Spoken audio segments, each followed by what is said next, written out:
no coração de São Paulo, uma cidade que nunca dorme de verdade. Coisas estranhas ainda acontecem nos lugares mais comuns. Entre milhões de pessoas, uma história se destaca menos silenciosa, perturbadora e impossível de esquecer. Tudo começou com uma mulher chamada Lisa.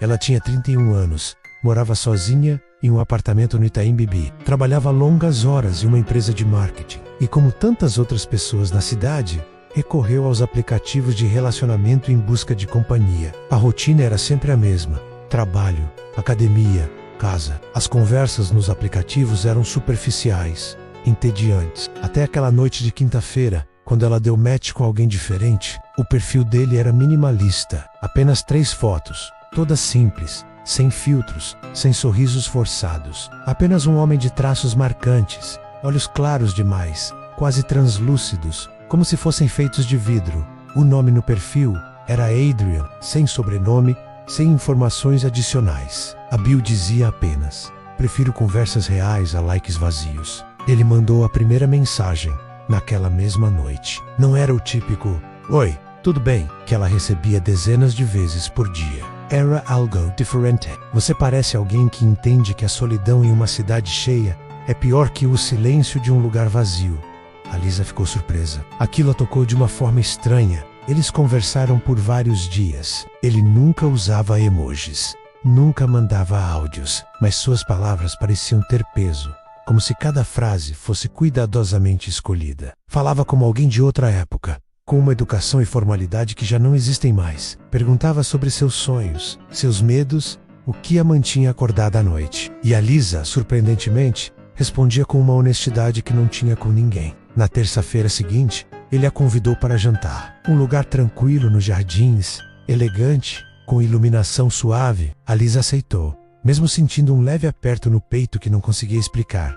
Na noite do encontro, ela chegou cedo. Escolheu uma roupa simples mas elegante, um vestido preto que a deixava confortável. O restaurante era exatamente como ele havia descrito: pequeno, intimista, com velas em cada mesa e uma música de piano ao fundo. Ela pediu um vinho branco e esperou. Quando Adrian entrou, algo mudou no ambiente. Não foi barulhento, não foi dramático, foi sutil. As pessoas viraram discretamente para olhar, não porque ele fosse absurdamente bonito, mas porque havia algo diferente, algo que prendia a atenção sem que você percebesse por quê. Ele era alto, vestia um terno escuro impecavelmente cortado e se movia com uma graça quase felina. Mas o mais perturbador era sua pele, pálida demais, branca como porcelana, como se nunca tivesse visto o sol de São Paulo. Seus movimentos eram lentos, precisos, quase ensaiados, como se cada gesto tivesse sido praticado 1000 vezes. E quando seus olhos encontraram os dela, a Lisa sentiu algo que não conseguia nomear. Não era medo, não era atração, era algo mais profundo, mais primitivo. Ele se sentou e sorriu, um sorriso educado que não chegava aos olhos. Pediu vinho tinto, o mais caro da carta, e começou a conversar.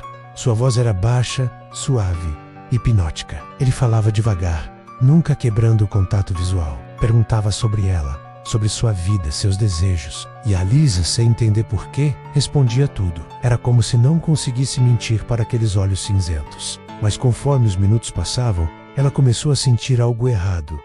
A sala parecia mais fria, as luzes pareciam mais fracas, e os olhos dele, profundos, acinzentados, refletindo mais luz do que deveriam, menos estudavam cada gesto seu com uma intensidade perturbadora. Em certo momento, ele fez uma pergunta que enviou um arrepio pela sua espinha. Você já se sentiu cansada sem motivo algum, Lisa? Como se algo estivesse drenando você por dentro? Ela riu nervosamente, sem saber como responder. Ele sorriu de novo, o suficiente para mostrar dentes perfeitamente brancos, perfeitamente alinhados. Então disse: você tem um tipo muito raro de energia. Posso sentir. Algo no tom dele fez seu coração bater mais rápido. Seu corpo reagiu antes que sua mente pudesse processar. Um alarme silencioso dentro da sua cabeça gritava perigo, mas a presença dele era magnética, quase hipnótica. Ela não conseguia desviar o olhar. Quando ele sugeriu que saíssem do restaurante e dessem uma volta, ela hesitou. Cada instinto gritava para ela recusar, inventar uma desculpa, ir embora, mas sua boca disse sim antes que pudesse pensar. Do lado do fora, o barulho da cidade voltou. Buzinas, risadas, o pulso da vida noturna de São Paulo. Mas tudo parecia distante, como se ela estivesse andando dentro de um sonho. Adrian caminhava ao seu lado, silencioso, gracioso, o olhar fixo à frente. O ar parecia mais denso agora, pesado com algo que ela não conseguia descrever. Seu perfume, que ela havia passado generosamente antes de sair, já não enchia mais seus sentidos. Em vez disso, havia outro cheiro, fraco, metálico, como ferro. Como songa, eles chegaram ao estacionamento. A área estava quase vazia, apenas alguns carros espalhados sob a luz amarelada dos postes. Alisa sentiu sua garganta apertar. Seus instintos gritavam para ela correr, cada som menos o eco de seus passos.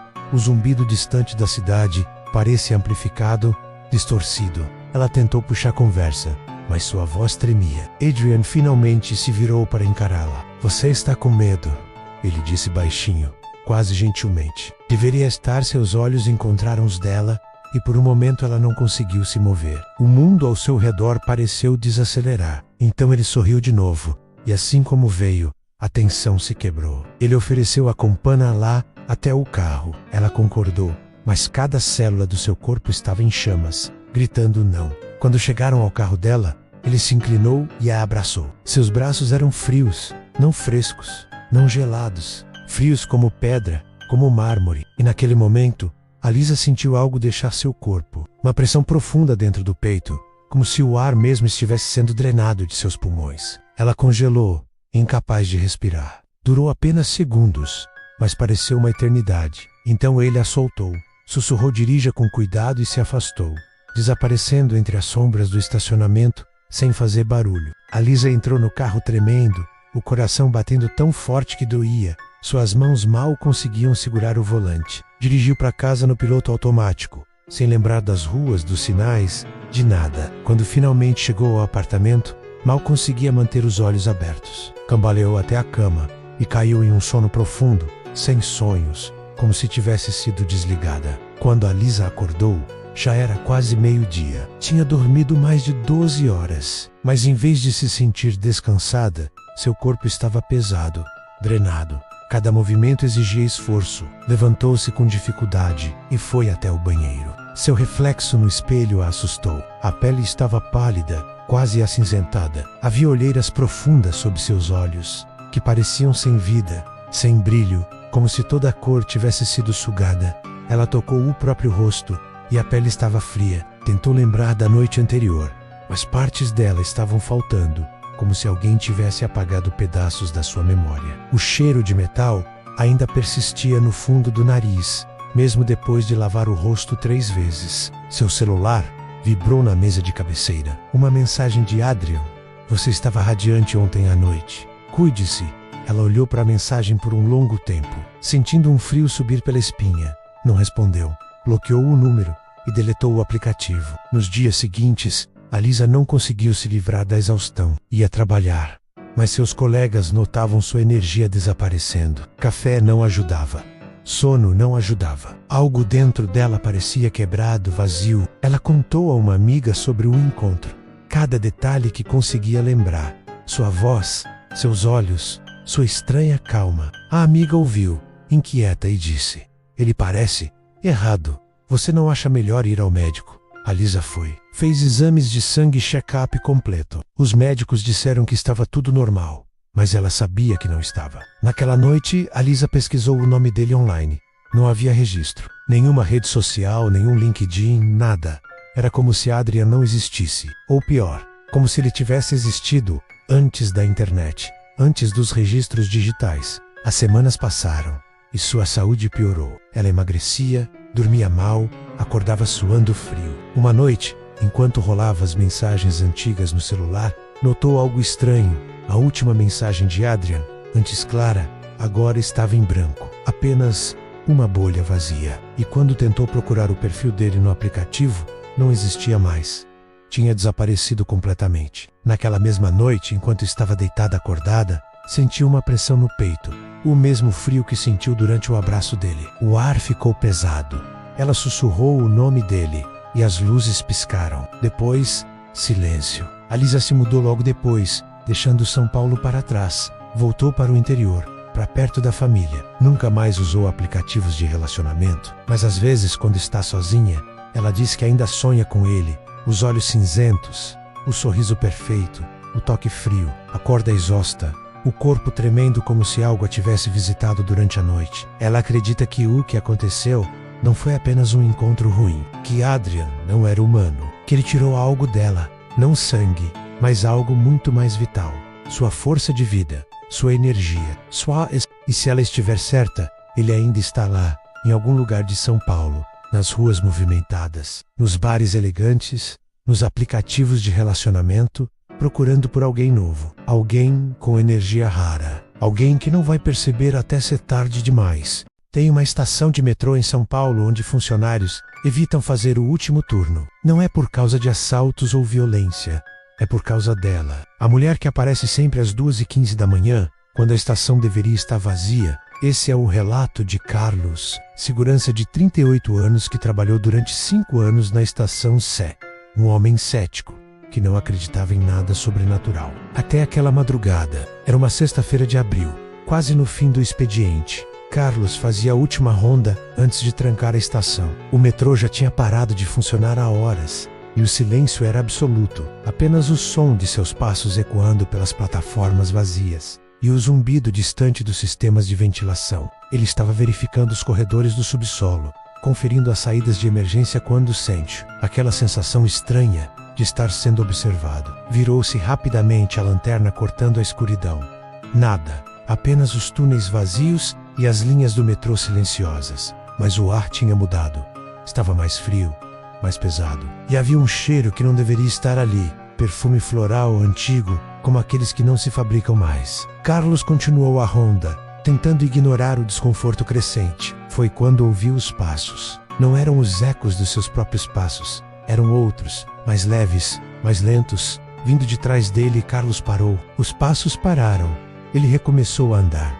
Os passos recomeçaram, sempre na mesma distância, sempre no mesmo ritmo. Ele se virou de novo, desta vez acendendo todas as luzes do corredor. E Eve, uma mulher, parada a cerca de 20 metros, no meio da plataforma. Ela usava um vestido vermelho, longo, de um estilo que parecia dos anos 50 ou 60. Seus cabelos eram negros, presos em um coque elegante. A pele era pálida, branca como cera, e ela olhava diretamente para ele. Carlos sentiu seu estômago revirar. Chamou, perguntando se ela estava bem, dizendo que a estação estava fechada. Ela não respondeu, apenas continuou olhando, imóvel como uma estátua. Ele se aproximou, a mão no rádio, pronto para chamar reforço. Quando chegou a 10 metros, ela sorriu. Não foi um sorriso amigável. Foi algo que fez cada pelo do corpo de Carlos se arrepiar. Seus lábios eram vermelhos demais, como se tivesse acabado de beber vinho, ou algo mais escuro. Ela deu um passo em direção a ele.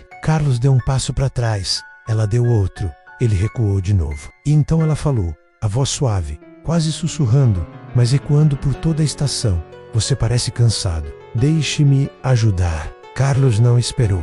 Correu pelos corredores. Subiu as escadas. Seu coração batendo tão forte que ele achava que ia explodir. Atrás dele, ouvia os passos, não correndo, apenas andando, mas sempre próximos, como se ela não precisasse correr para acompanhá-lo. Chegou à sala de controle, bateu a porta, trancou. Ficou ali, ofegante, suando, as mãos tremendo. Olhou pelas câmeras de segurança. A mulher estava parada em frente à porta da sala, olhando diretamente para a câmera, olhando diretamente para ele.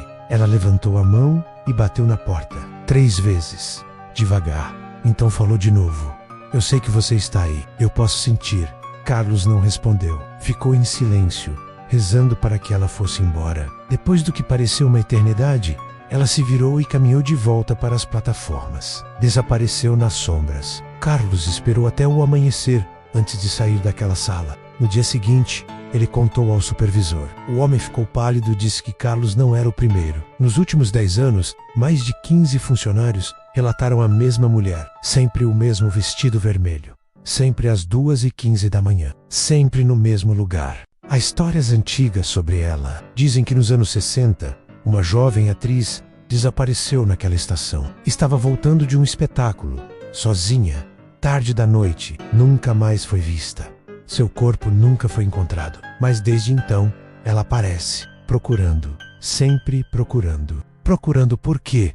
Ninguém sabe. Alguns dizem que ela procura alguém que a ajude. Outros dizem que ela procura companhia. E os mais antigos, aqueles que trabalham no metrô há décadas, dizem algo diferente. Dizem que ela não era apenas uma atriz, que ela tinha um amante.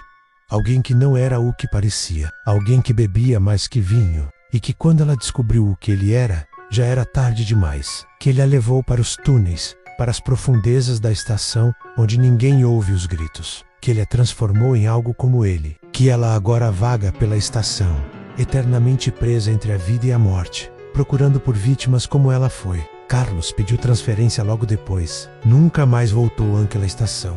Mas os funcionários novos ainda vêm, sempre às 2h15.